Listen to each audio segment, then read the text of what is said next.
At last the day came when Snowball's plans were completed.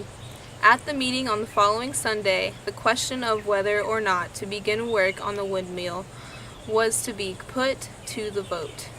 When the animals had assembled in the big barn, Snowball stood up and, though occasionally interrupted by bleating from the sheep, set forth his reasons for advocating the building of the windmill.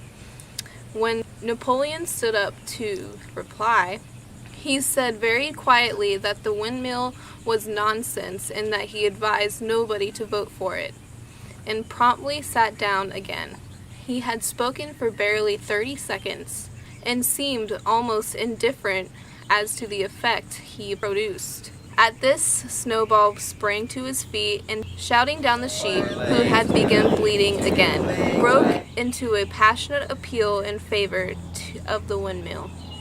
And until now, the animals had been equally divided in their sympathies, but in a moment Snowball's eloquence had carried them away. In glowing sentences he painted a picture of Animal Farm as it might be when sordid labor was lifted from the animals' backs. His imagination had now run far beyond chaff cutters and turnip slicers. Electricity, he said, could operate threshing machines, plows, harrows, rollers, and reapers and binders, besides supplying every stall with its own electric light, hot and cold water, and an electric heater.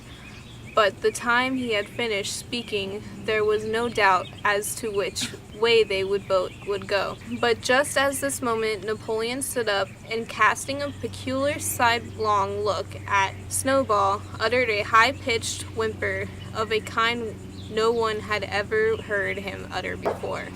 At this, there was a terrible baying sound outside, and 9 enormous dogs wearing brass-studded collars came bounding into the barn. They dashed straight for Snowball, who only sprang from his place just in time to escape their snapping jaws.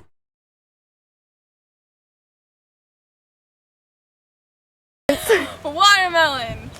Watermelon! Watermelon! Watermelon! Watermelon.